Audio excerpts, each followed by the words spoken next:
almost didn't make it. I almost didn't last. Why does the week go by so slow, the weekend so fast? But luckily the days come to take my cares away. It's not Sunday, Monday, or Thursday. That's right, it's Friday. Friday. Tonight I'll party with my friends. Friday. Friday. Today I know the weekend. So I'll get out of bed and be to work on time. I'll give this day to the company, the next 2 days of mine. And when my day's over and the final work hour's passed, I'll go home, have a shot of Cuervo to the boss who can kiss my Friday. Friday. Tonight I'll party with my friends. Friday. Friday. Today I know the weekends. Friday. Friday. Yeah! It's Friday, bitches. Enjoy yourselves. Weekend is here. Weird, because obviously I had Wednesday off. I'm not a fan of the Wednesday day off. I realize that. I mean, I'll take a day off whenever I can get one. But it just, I'd rather have Monday or Friday. The 3 days in a row is really where the meat is. The one day in the middle, it's sort of like, You know what I'm saying? I think we've discussed this before. A 4-day work week would be ideal. But if I had to choose, I'd probably take Fridays as my extra day off. Lots to get to this morning on National Fruitcake Day. Look, Fruitcake, I don't got to talk to you. I might have to go back and listen to the Jerky Boys. I feel bad for younger people who didn't get to experience things like the Jerky Boys. What do they watch? What is the prank show on television? The one where they tell them what to say and do. Whatever that is, that's probably their version of the Jerky Boys. But the Jerky Boys were way more profane and funny, in my humble opinion. Jerry Cantrell, some Chevelle. If you need something, you can find us online at rockmornings.com. Contact info there, daily podcast. You can listen to the show live. Register to win prizes. Date night, we'll be giving that away. Pizza and movie passes in Eau Claire for Rocky Rococo's and Micon Cinemas. And in La Crosse,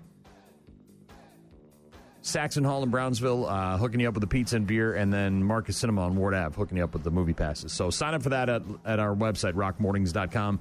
And again, if you want to get in touch with me on a foggy Friday, head to rockmornings.com. More of your Rock Mornings coming up in just a bit. Rock Mornings with Brian and Jean. She'll be out till sometime next week, so you're stuck with me. Apologies in advance. Early indications suggest that a Russian anti-aircraft system may have downed that passenger jet near Kazakhstan, or that crashed in Kazakhstan on Christmas Day, according to U.S. officials. Authorities recovering a second black box they hope will shed some more light on the cause of the disaster. Killed dozens of people. I believe it was, 38 people of the 67 people on board were killed when this plane went down. Yesterday, the reports were that they had encountered some weather problems, but now it looks like the signs are pointing to a Russian system striking the flight before it crashed near the city of Aktau, according to U.S. officials. So they'll be looking into that. A commission has been set up to investigate the crash involving representatives from Kazakhstan, Azerbaijan, and Russia. Yeah. Not good. Elsewhere, here in Wisconsin, speaking of not good, nearly 200 absentee ballots in Wisconsin from the November election went uncounted. The city of Madison's clerk's office said 193 ballots were discovered during post-election reconciliation and cleanup. The office said it informed the Wisconsin Elections Commission of the error just about a week ago. Number of missed ballots, not enough to change any of the outcomes. The clerk's office said it will be contacting each of the voters affected individually to notify them. President-elect, of course, Donald Trump beat Vice President Kamala Harris by more than 20,000 votes in Wisconsin, so they need to find quite a few more absentee ballots that went missing in order to overturn that. Still, though, doesn't give you a lot of faith in their ability to figure out elections. Especially if you're one of the people whose ballots went missing. You're like, oh, okay, well, F me then. Thanks. Authorities in western Wisconsin say a correctional officer died after a suspected drunk driver struck his vehicle on Christmas Eve. Dunn County Sheriff's Office says that Jeff Reynolds, driving westbound on U.S. Highway 29 around 2:45 in the morning on Tuesday when a driver in a northbound vehicle failed to stop at a stop sign, and it ended up hitting Reynolds' vehicle. He was on his way to fill a shift at the county jail at the time of the accident. The suspected drunk driver, a 40-year-old man from Eau Claire, has now been charged with homicide by intoxicated use of a vehicle, had his first court appearance earlier this week. 3 other people, including the suspect's wife, also injured in the crash. Dunn County Sheriff's Office says Reynolds began his career in 2007, will be greatly missed. Crash, by the way, under investigation by the Wisconsin State Patrol. And in other crash-related news, this one was from a couple of days ago. 39-year-old Waukesha man accused of hitting and killing a 40-year-old tow truck operator on I-94 on Christmas Eve has now been charged. Christopher Sponeholtz facing a felony charge of hit and run involving death. He has also issued a citation for failure of occupant to notify police of an accident. If he is convicted of the hit and run, he faces up to 25 years in prison, along with a fine of up to $100,000. Court records show that he has a prior felony conviction, pled no contest to operating without a valid license back in 2021. He made his initial court appearance yesterday. Prosecutors say that he was estimated to be driving about 80 miles an hour when he struck Hussein Farhat, who was loading a disabled car on the freeway on Christmas Eve. Farhat was taken to a hospital where he was, of course, pronounced dead. Prosecutors say that the man that's accused of hitting Farhat did not attempt to slow down and exited the freeway at the next exit. Ugh. Awful. It's terrible. It's Rock Mornings with Brian and Gene. Again, find us online at rockmornings.com. If you want to get in touch with us, be careful out there. It's still kind of foggy. Temperature-wise, should be pretty good the next couple of days, somewhere in the mid-40s. Got some rain on the way today. It's kind of a misty, foggy, moist, dense bleh out there, so probably going to see more of that tomorrow. And then maybe some sunshine on Sunday. We'll see. I'm going to be heading to Milwaukee tomorrow morning with the wife. We're going to the Pabst Theater tomorrow to see A Christmas Story at the theater. And we're meeting Peter Billingsley, the guy who played Ralphie in A Christmas Story. So looking forward to that. It's going to be good times. Little one-night jaunt to the big city. Should be great.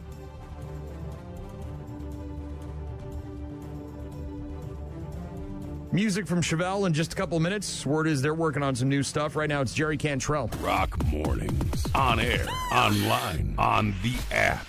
That is Our Lady Peace. Superman's Dead. Boy, went back in the vault for that one. It's been a while since I heard some Our Lady Peace. I'm more of a fan of Clumsy, but Superman's Dead, not a bad tune. Crypto the Super Dog. Everybody's geeking out over the new Superman trailer. Do we really need an origin story kind of thing with him? Like, we all know at this point. Can we just get to the, whatever's going on? I do like the fact that they got Crypto. Not a big fan of Nathan Fillion's Green Lantern. Looks kind of weird, got to be honest. Rock Mornings with Brian and Gene. Week 16 in the NFL continuing last night with an absolute suckbag game. Just terrible. Seahawks beat the Bears 6-3. Boring. Wow. Real barn burner there. 3 games on Saturday, beginning with the Chargers at the Patriots at noon. That'll be on the NFL Network, followed by the Broncos at the Bengals at 3:30 on the NFL Network. And then your final game tomorrow will be the Cardinals at the Rams, 7 o'clock. That game also on the NFL Network. Packers at Vikings on Sunday at 3:25. Go, Pack, go! That game on Fox, it did get flexed, so if you were unaware, mark that down. Lions will be in San Fran for Monday Night Football. The Bucks lost to the Nets last night, 111-105. Their third straight game without Giannis or Damian Lillard. Bucks are off tonight. They're in Chicago tomorrow night at 7 o'clock to take on the Bulls. Mavericks All-Star, All-NBA guard Luka Doncic will miss at least a month. They're going to reevaluate him in a month after he sustained a left calf strain in Wednesday's Christmas Day loss to the Minnesota Timberwolves. So Luka going to be out for at least a month, trying to rehab that calf. He had 3 bowl games yesterday. I'm up to my ass in bowls, all type of bowls. Yes, all types of bowls. 3 bowl games yesterday. It took 6 overtimes. They kept rushing the field. They had to keep going back to the sidelines. Stop rushing the field until the game is over. Toledo, it took them 6 overtimes, but they beat Pittsburgh yesterday, 48-46 in the Game Above Sports Bowl. It's a bowl record 6 overtimes that beat the previous mark, which was set 48 hours earlier when South Florida beat San Jose State 41-39 in 5 overtimes in the Hawaii Bowl. Crazy. Elsewhere in the bowl games yesterday, Kansas State beat Rutgers 44-41 in the Rate Bowl. That's R-A-T-E. And Arkansas State beat Bowling Green 38-31 in the 68 Ventures Bowl. Today's bowl game starts with Oklahoma at taking on Navy. That's at 11 a.m. on ESPN in the Lockheed Martin Armed Forces Bowl. Georgia Tech versus Vanderbilt at 2:30 on ESPN in the Birmingham Bowl. Texas Tech taking on Arkansas at 6 o'clock on ESPN in the AutoZone Liberty Bowl. Number 21 Syracuse versus Washington State. That'll be 7 o'clock on Fox in the DirecTV Holiday Bowl. And then last game on the agenda today for bowl games is USC Texas A&M, 9:30 on ESPN in the SRS Distribution Las Vegas Bowl. And there you go. That's what's happening in sports. Bowls. I got all sorts of them up to my ass in bowls.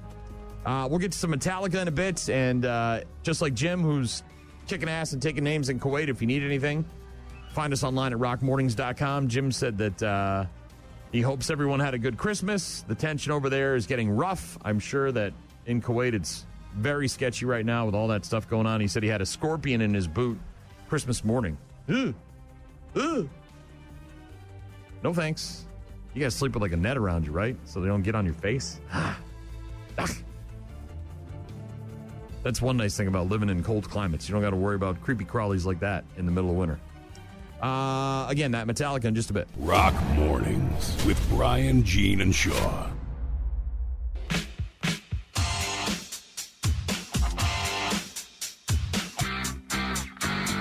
Oh, you know who you are. You've been doing your daily action, putting lots of overtime. You need some time off satisfaction. Just think how tough it's been. You've been putting out all that labor. If you use your wit, you can get out quick and do yourself a favor. Friday in effect, and you're pretty beat, I bet. It's been one tough week, you've hit your peak, and you've earned your paycheck. But now this week is over, and it's a little fun you're seeking. Your grin is wide, and I know why. Look out, here come the weekend. You know what I'm saying? That weekend's gonna be a monster, y'all. Oh, yeah. Weekend. It's finally here. And obviously bowl games, NFL games, NBA games, bowl games. It's just all over the place. Not a lot of new television shows. Maybe if you want to check out a movie, of course, the Bob Dylan film came out on Christmas Day. Complete Unknown. Also, Nosferatu came out on Christmas Day, so those two are new this week. You want to head to the theaters this weekend, check out a film. You got bowl games starting at 11 a.m. today on ESPN and a bunch of other networks. Tomorrow, you got a bunch of games on the NFL Network, 3 of them. Then, of course, Packers and Vikings on Sunday.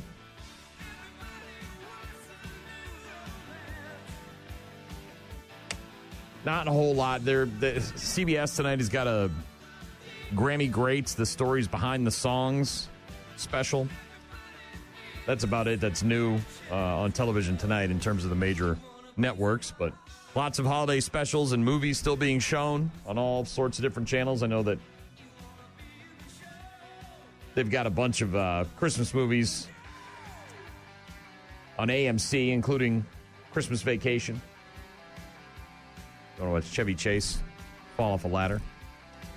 One of the Christmas movies that we watched, I don't know, a few weeks ago was Home Alone, of course. You have to watch that over the holidays, don't you?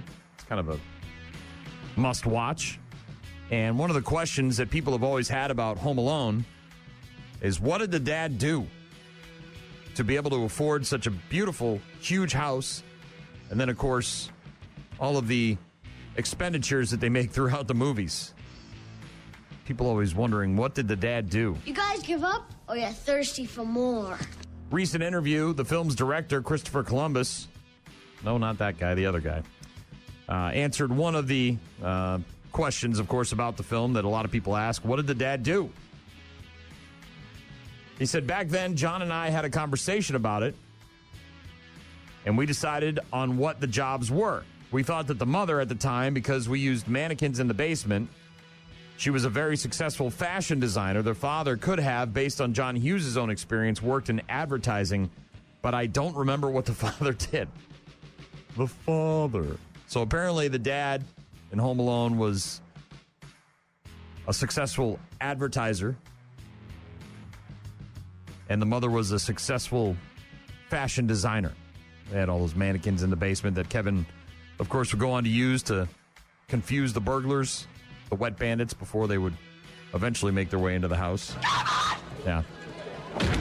But if you've always been wondering, right there from the horse's mouth, Chris Columbus, the guy who directed the film, said that the mom was a successful fashion designer and that the dad was most likely, based on John Hughes' experience, a successful businessman working in advertising.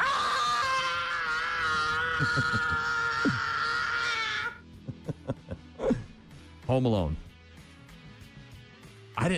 There's more sequels with a new kid, right? There's like a 3 and a 4, I think. I've only watched the first 2. I don't think I've ever seen any of the other ones. The ones with Macaulay Culkin are the only ones I've watched. So there you go. We'll get to some Blur a bit later on. Cool story about a couple of guys who went through the ice in Wisconsin on their UTV, but got saved. And if you need something, you can find me online at rockmornings.com. Here is AC/DC. Rock Mornings, only on 95.7 The Rock. Royal Bliss with me, Grog, on Rock Mornings with Brian and Gene. A little toe tapper, get your Friday started. Pint of ale? No? Too early for that? All right. Tisha with a text said, good morning, Brian. Thank you for a great week of music. If you get a chance, could you please play Trenches by Pop Evil? It would be much appreciated. Hope you have an awesome time meeting Ralphie. I'm sure I will. I'm very excited. That was my wife's wonderful Christmas gift to me. She bought VIP tickets for the Christmas Story at the Pabst Theater in Milwaukee, and we're heading there tomorrow morning. Staying in the hotel overnight, and as part of the VIP, you get to meet Peter Billingsley, who played Ralphie, of course, in A Christmas Story, one of our most loved films. Stayed at the Christmas Story house this past summer on our way to New England. Watched it each and every single year on Christmas Eve, all the way through Christmas Day. Quoted from top to bottom. Got a bunch of Christmas Story crap in our house. My best friend Donut, actually, this year while we were back home in New England, gifting me a present that he bought me years ago, he said. And it was a official Red Ryder carbon action 200-round shot BB gun. So I've got that on display with the leg lamp in the front window. I got to figure out a way to get it so you can see it from the street. It's a major award. I won it. Mind power, Swede. Thank you, Tisha. Appreciate it. Very much excited. Looking forward to it, obviously. You can probably tell. Got some Blur coming up. I will get to your Pop Evil as well. And if you've got something you want to hear, let me know. I'm open to suggestions on a Friday. rockmornings.com for all our contact info. Rock Mornings, Monday to Friday, 6 to 9. Pop Evil with Trenches by request for Tisha this morning. Thank you very much for the text. There's your song. Have a great rest of your day. Before that, some Blur. Got Linkin Park and some Drowning Pool coming up. Also get to Bad News, Happy Music later on. The friggin' sports. And like Tisha, if you need anything, get in touch with me. rockmornings.com. This is in South Africa. Crazy story. Somebody was caught in a riptide swimming off the coast. And a fisherman who was looking to catch some cod ended up catching himself a female swimmer. Yeah. This guy's got his fishing rod. He's out there trying to catch a few delicious sea basses. No, just a cod. The man able to save a 31-year-old woman when no other help was forthcoming. Diaz Beach, Cape Town, South Africa. Not recommended to swim due to strong currents that can carry swimmers out to sea. Although the coastline there is known as a very awesome surfing spot, they advise you not to go out for a dip. About an hour past midnight last week, a cod fisherman noticed a woman in the water seemed to be caught in a strong current, risked carrying her out into the ocean. Running into the shallow water, he repeatedly cast his line towards her until the hook, the very large codfish hook that he has, attached to her jeans. She's just out there wearing jeans. Well, go swimming in jeans. Witnesses say the lady in the water and a local fisherman able to attach his hook to her as he's casting off the beach, drag her to safety. The fisherman able to reel her towards the beach where once she reached waist-deep water, a local fisherman also waded into the water and helped her out onto the beach. Emergency services arriving on the scene. Local fisherman commended for his effort that contributed to saving the lady's life. Apparently, these codfish hooks are about as long as a pinky finger. And no surprise that it was able to catch her clothes and apparently not her skin.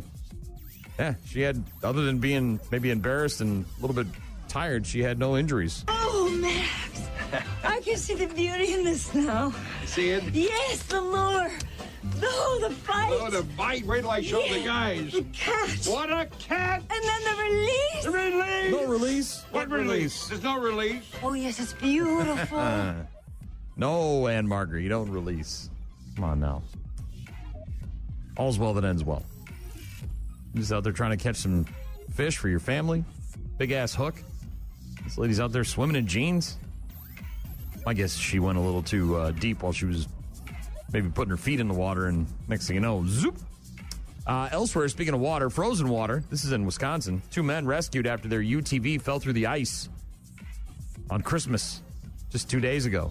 You gotta be careful out there, man. It hasn't really been cold enough for that ice to be thick as of yet. Barron County Sheriff's Office said it received a report of 2 people who had fallen through the ice near, I'm going to mess up this name here, east of Chautauqua, Pokegama. This is just before 7 o'clock. Just east of Chautauqua, and at the scene, first responders learned that the pair had been helped out of the water by family that were ice fishing nearby. The passenger of the UTV, 25-year-old Chautauqua man, treated at the scene, released. The driver, a 53-year-old man from Chautauqua, was taken to the hospital with non-life-threatening injuries.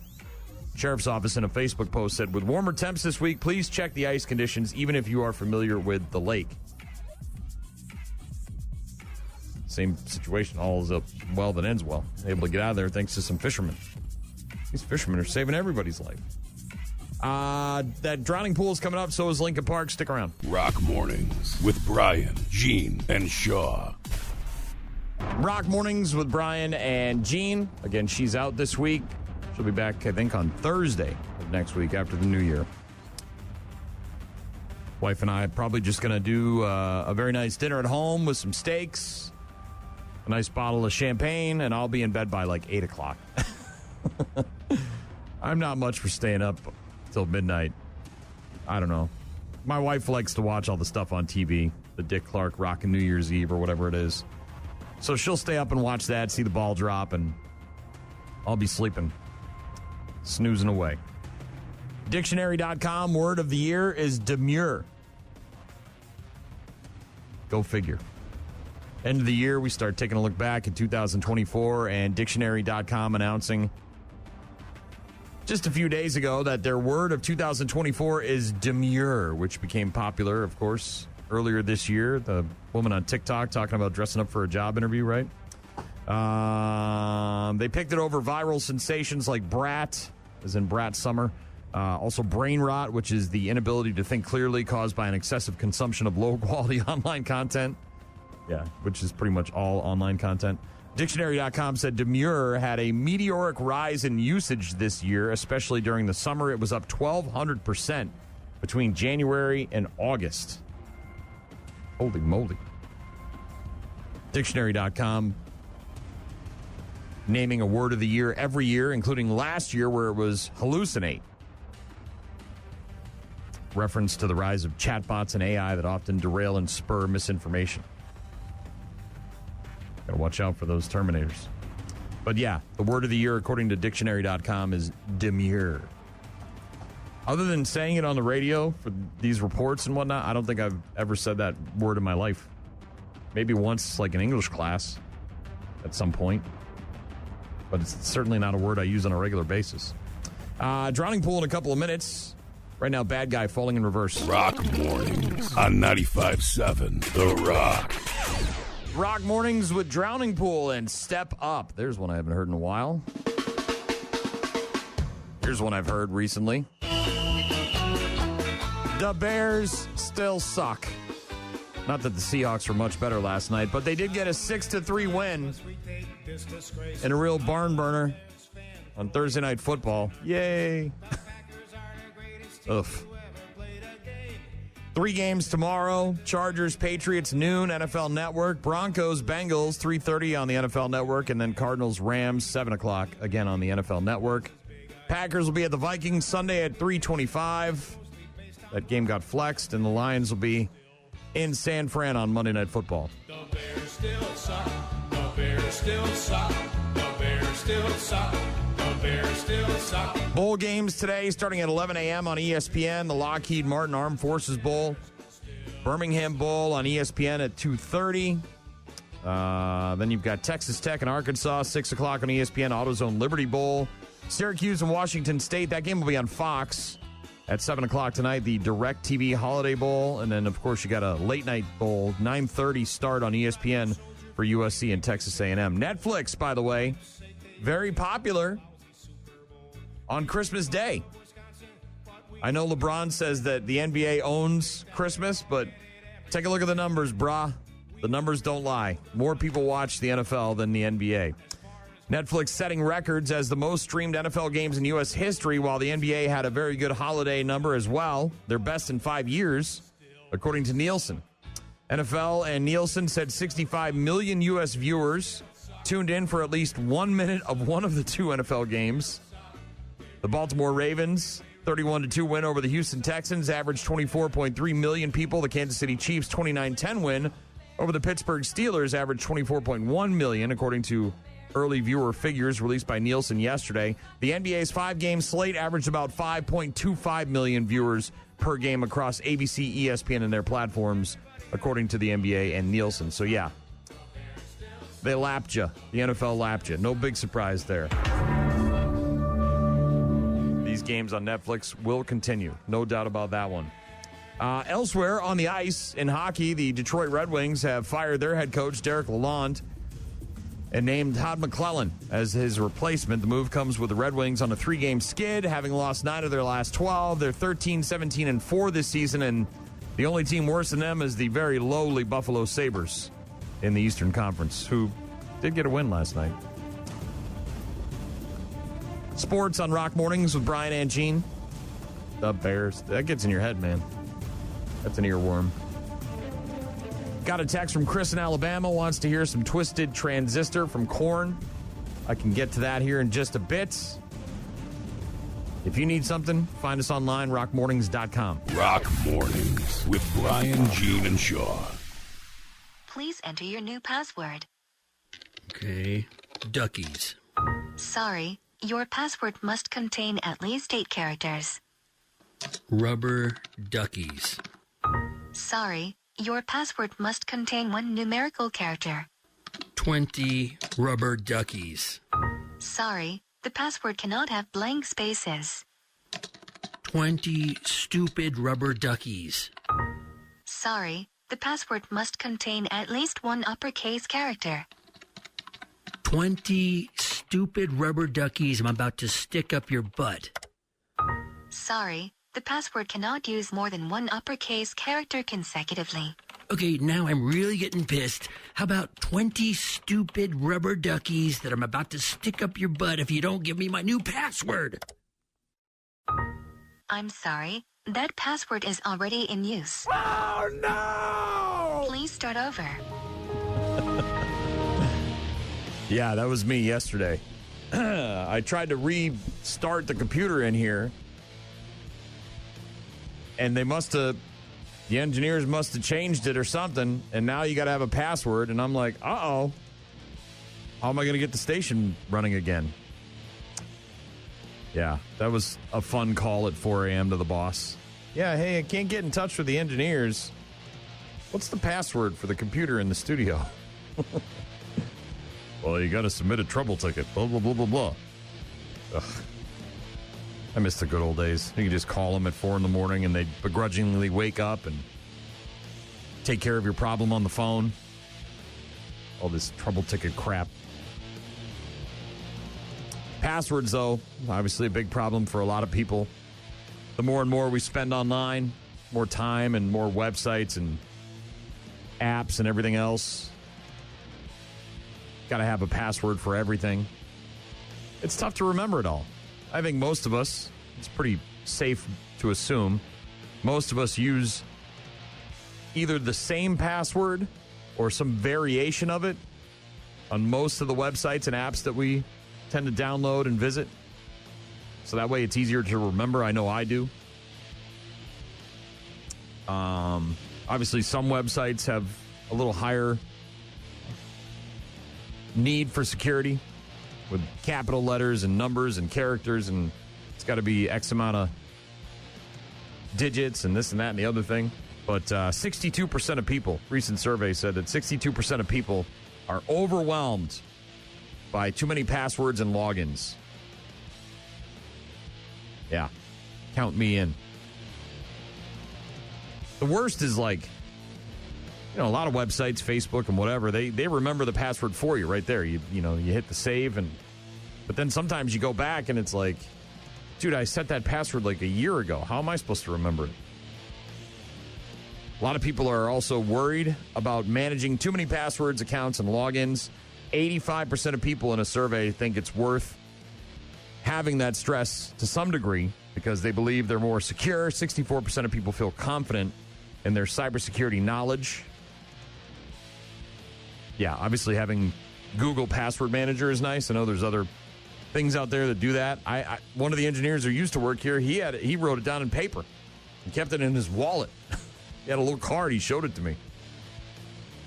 So in a digital world, he was keeping it analog. Elsewhere in this survey about passwords and logins, a little over half of people admit to sharing their passwords with others. 40% admit to reusing passwords. Duh. 24% of people write down their passwords. There you go. There's our former engineer. And 19% of people keep them listed in a file on their computer or on a notes app. The problem is that you start out with a good intention on the Notes app. You know, you're writing down all your logins and passwords and all that crap. But then some random Tuesday, you know, your bank or your social media account decides they want to change your login or your password, and then you forget to go back to the note and update it. Yeah, that's the issue. But yeah, people are upset and stressed out about the amount of logins and passwords they have to remember. It's amazing. I've got the same combination on my luggage. Yeah.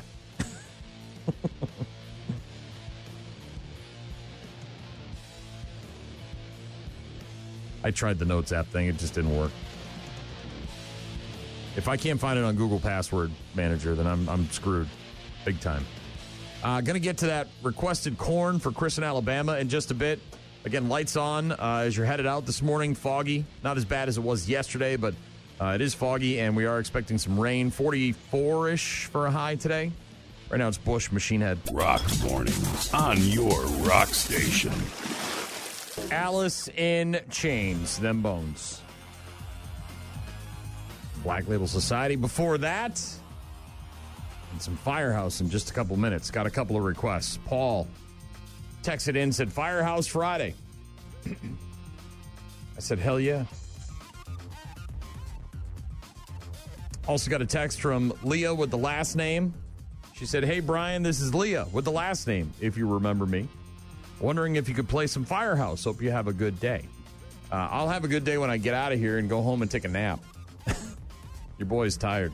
And I do remember Leah with the last name. You never forget a girl who's got a great last name. Firehouse coming up in just a few minutes. Also going to get to that Twisted Transistor for Chris in Alabama. I may have a spot or two left. If you've got something you want to hear, rockmornings.com. Also going to get to bad news, happy music, and the friggin' sports. Again, keep your lights on. Be careful out there. Kind of foggy to start your day. More of your rock mornings coming up in just a bit. Oh, it sounds so good on Fridays, doesn't it? Firehouse. By request for Paul and Leah with the last name. That's another tragedy we suffered in 2024. The loss of CJ Snare, the frontman for Firehouse. He died back in April, I believe. His birthday was just, would have been like 2 weeks ago. Ugh. 2024, man. It took a lot to get through this 12 months. Looking forward to 2025. Happy birthday to Hayley Williams, the lead singer of Paramore. Ain't it fun?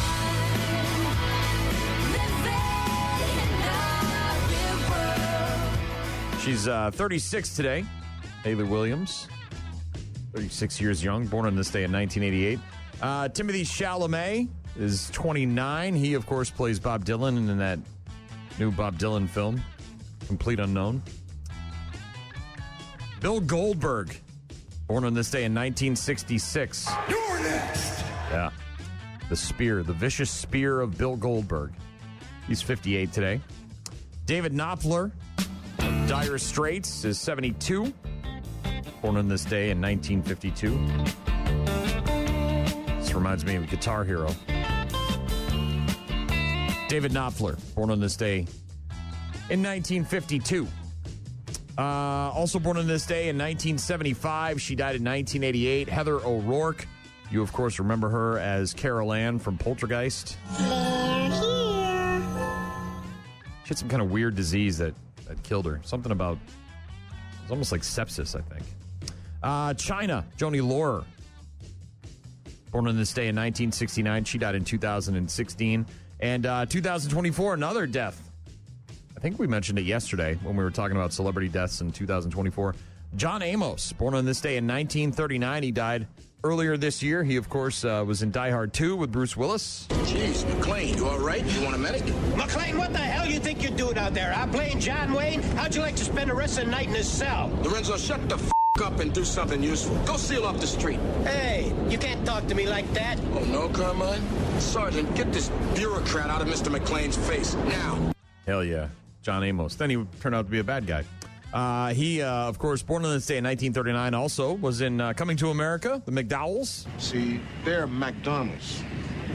I'm McDowell's. Huh? They got the golden arches. Mine is the golden arcs. Now, see, they got the Big Mac. I got the Big Mick. We both got 2 all-beef patties, special sauce, lettuce, cheese, pickles, and onions. But they use a sesame seed bun. My buns have no seeds. John Amos, born on this day in 1939, died earlier this year. Also, of course, way back in the, what was it, early 80s, late 70s. Good times.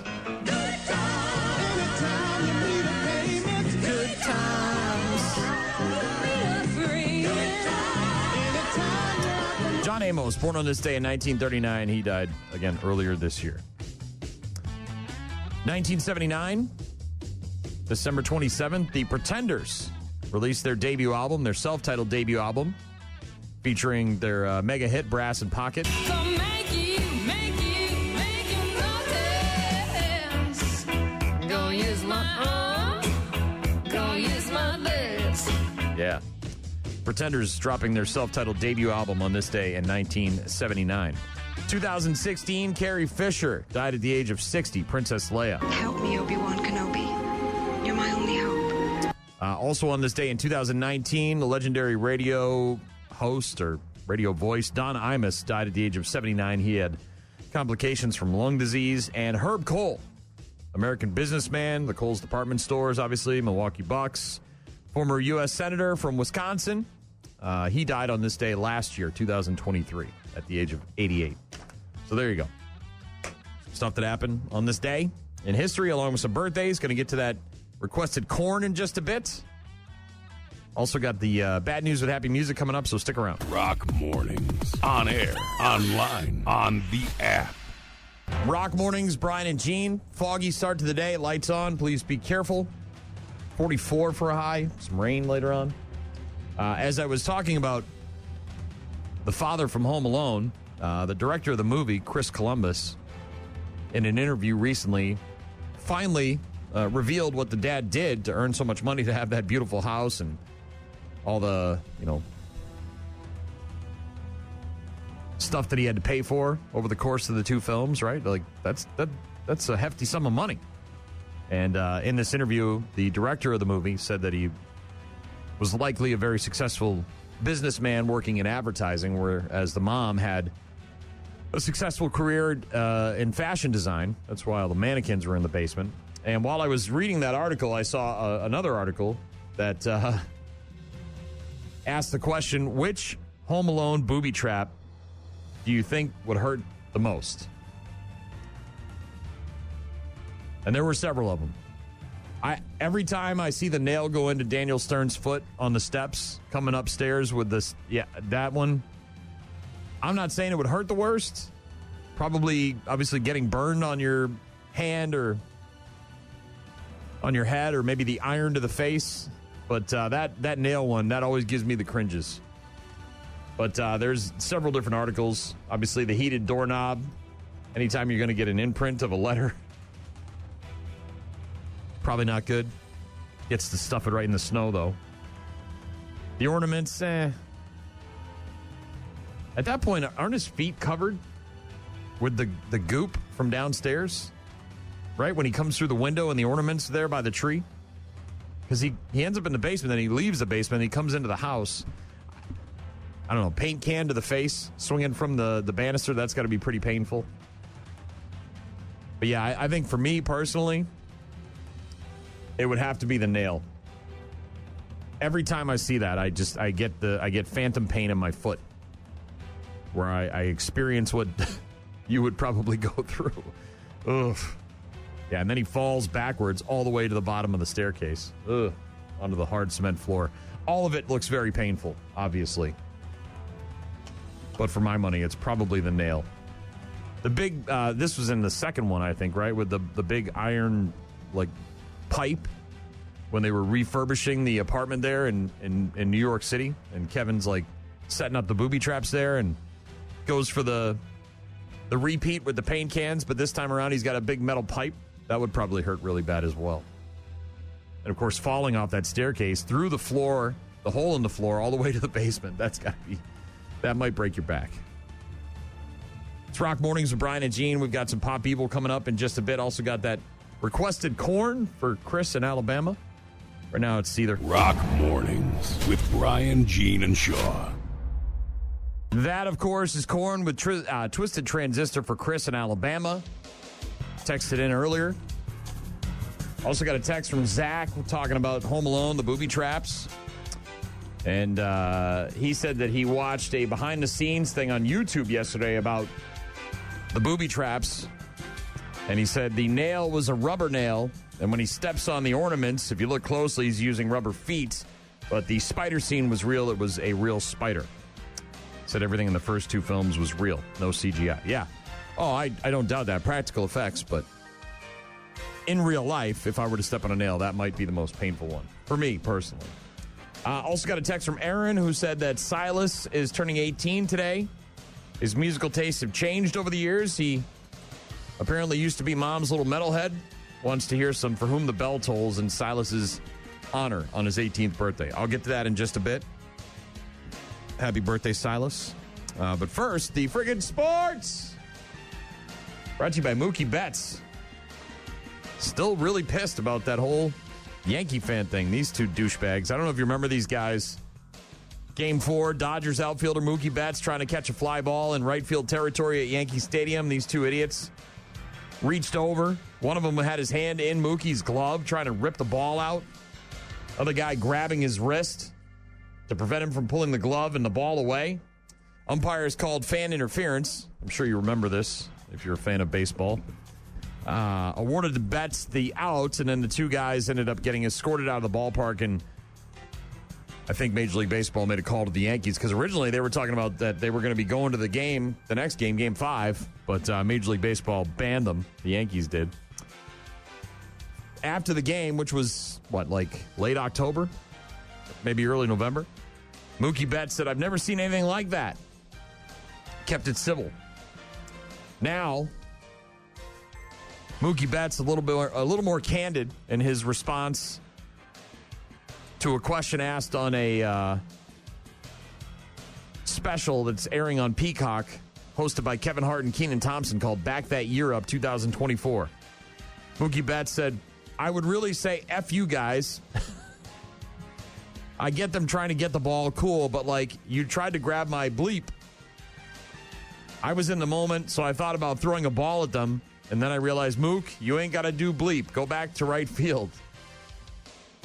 But yeah, Mookie Betts apparently not too happy with these two idiots out of New York who were grabbing his glove and grabbing his wrist and trying to rip the ball away from him as he's making the catch out there. Dodgers, of course, went on to beat the Yankees and win the World Series, so Mookie had the last laugh. Meanwhile, these two knuckleheads are banned from Yankee Stadium and probably not going to be able to go to a game anytime soon. I did see that at Game 5, even though they weren't able to make it to the stadium, they were like posting up in a bar and hosting people, and people were coming to party with them and stuff. And typical Yankee fan douchebaggery. God, they're the worst. We'll get to your requested Metallica for Silas the Birthday Boy in just a few minutes, and Bad News Happy Music is coming up. Rock Mornings, only on 95.7 The Rock. You're about to enter a beautiful, exciting, wonderful new world. A cockroach living in your nostril. Now that's just nasty. Add in some haven't pooped for 30 days. Poop is raining from the ceilings. Poop. And sprinkle in some hashtag Florida Man for flavor. Florida Man. Florida Man. Florida Man. Florida Man. Florida Man. Florida Man. Florida Man quits his Burger King job, steals all of their chicken nuggets. It's bad news. Bad news. With happy music. Let's rock. No shortage of bad news with happy music today. Starting in Washington, where a woman who was very upset about her Chipotle order decided to take matters into her own hands. Went behind the counter when they refused to give her a refund and started making her own damn Chipotle bowl. Double meat, double tomatoes, double everything. Apparently, she ordered it on Uber Eats and wasn't happy with what she got. Went to the store. The store said, look, if you want a refund, you got to get it from Uber Eats. You can't get it from us. She didn't like that. Went behind the counter, assaulted a couple of employees, and then grabbed the bowl and started making her own damn food. Viral video, by the way. Millions and millions of hits. Lots of people watching this one.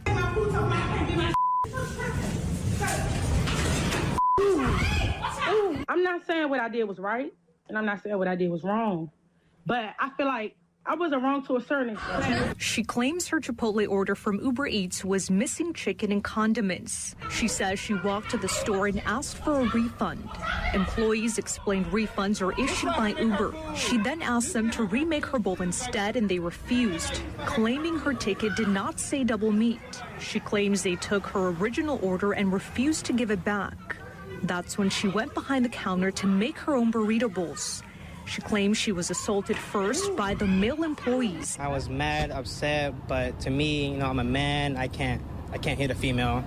So I walked away. I understand you cannot go behind the counter, but once my food was taken, it was like you're taking my property. I do apologize. I feel very bad that it had to end that way. Oh, well, thank you for your apology, and thank you for your proper use of the word tooken. Oh, my God. We're not going to make it. As a species, we just aren't. We've got idiots running around, going behind the counter at Chipotle and assaulting employees and then trying to make their own damn food. That's not how this works. This isn't Kramer's make your own pizza place. Roberto Hernandez, the guy who was assaulted in the video and works at the Chipotle, is now afraid for his life. Apparently, the situation escalated further when the woman began threatening him online.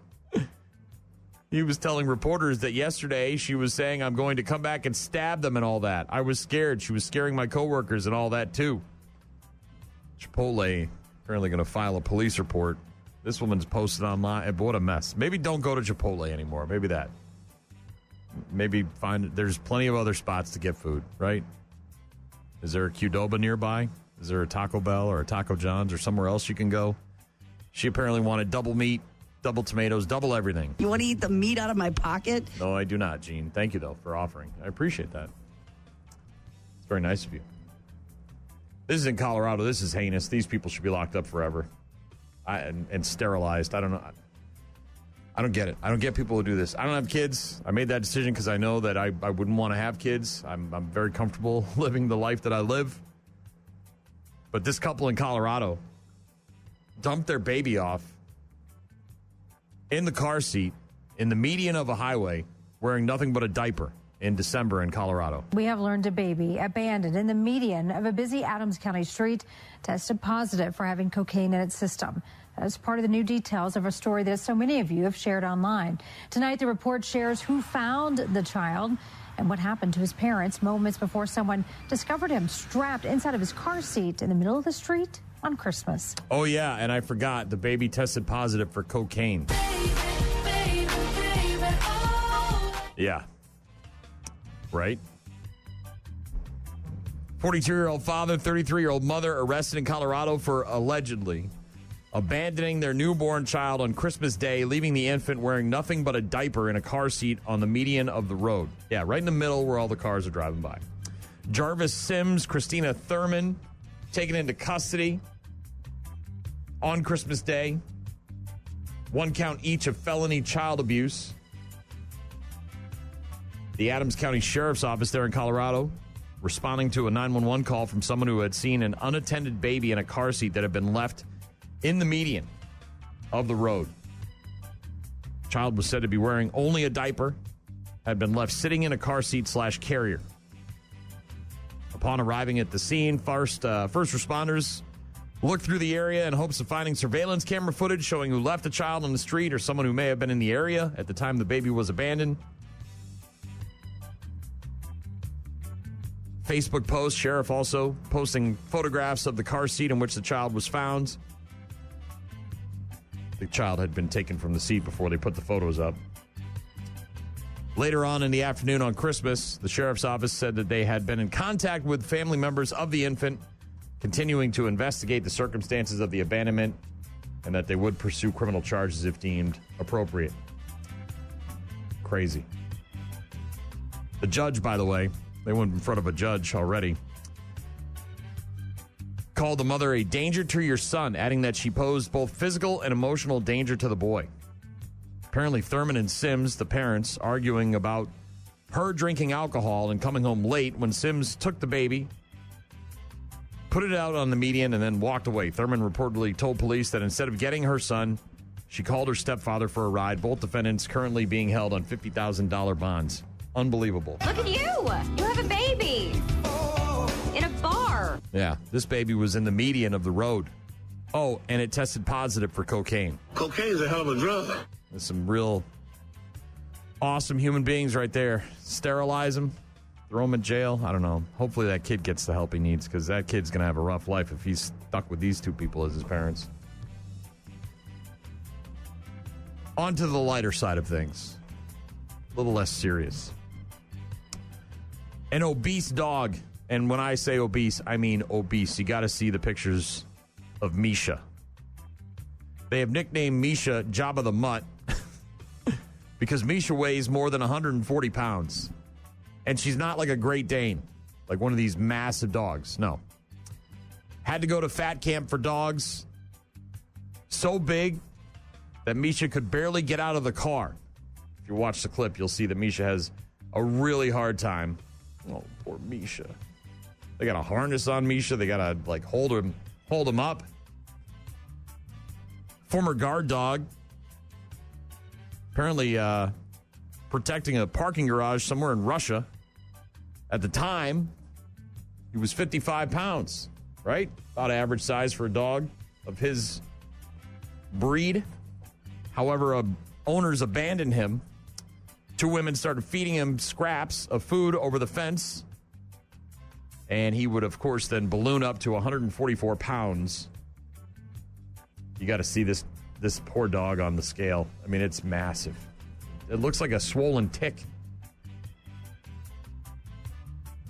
Misha currently under the care of a resident somewhere in Russia who carefully monitors his diet, volunteers take him for regular medical checkups. Also, of course, going to fat camp. Going to get some maybe low-impact exercise, help with those joints. He wags his dog like a tail. No, he wags his tail like a dog. Big difference. Poor Misha. Hey, guys. You ready to let the dogs out? What? Do what? Let the dogs out. You know, like, who let the dogs out? Who? Nobody let Misha out. That's the problem. People just kept feeding Misha. Last but not least, you got to see it to believe it. There is a police officer in Peru dressed as the Grinch, busting suspected drug traffickers just days before Christmas. And in the photo of the suspects with all the drugs on the table, there he is, the Grinch with his police badge on, proudly displaying his credentials. The operation in San Bartolo in Lima, resulting in the arrest of 3 suspects. Various narcotics seized. Apparently using a sledgehammer. The officer in the Grinch outfit walked down the street or breaking down the front door of a home and entering. Suspects then arrested in the Grinch, seen rummaging through various items in the house before finding what authorities said were illegal drugs and other items related to drug trafficking. I guess, make your arrest in style. The booking photo is classic. If you haven't seen it, give it a look. It's funny. Whole bunch of drugs on the table. One officer wearing the regular outfit. It looks like a bunch of cell phones. Got some box cutters on the table there. And there's the Grinch apprehending these drug suspects. Bad news, happy music on Rock Mornings with Brian and Gene. Going to get to our daily check-ins in just a few moments, but first, some Five-Finger Death Punch. Rock Mornings, Monday to Friday, 6 to 9. Call. Hello? Email. I tried emailing you. Text. So many ways to check in with us. Check. We rely on you guys for traffic updates, requests, and all sorts of other stuff. Check this out. Hit up the website, rockmornings.com, for all of our contact info. Listen to the show live. Register to win contests. Check out the daily podcast. Got a text from Aaron who said, "Good morning. Silas Hickory's 18 today. While his musical tastes have changed over the years, he used to be my little metalhead. Could you please play For Whom the Bell Tolls in his honor?" And my stupid ass played Ride the Lightning instead. I apologize, Silas. Happy birthday. I do appreciate the AC/DC shirt. Mom sent along some photos. A little rocking out in the backyard with your Halloween costumes on, dressed up as Angus. So again, my apologies to Silas, but happy birthday. Zach texting in about Home Alone, the booby traps. Said the nail was actually a rubber nail, and when he steps on the ornaments, you can see him using rubber feet. The spider, however, the tarantula, was real. Would not want that thing crawling around on my face. No, thank you. Thank you. Also got a text from Leah with the last name. She said, "Hey, Brian, this is Leah with the last name, if you remember me. Wondering if you could play some Firehouse. Hope you have a good day." I did the Firehouse. I do remember you because of your last name.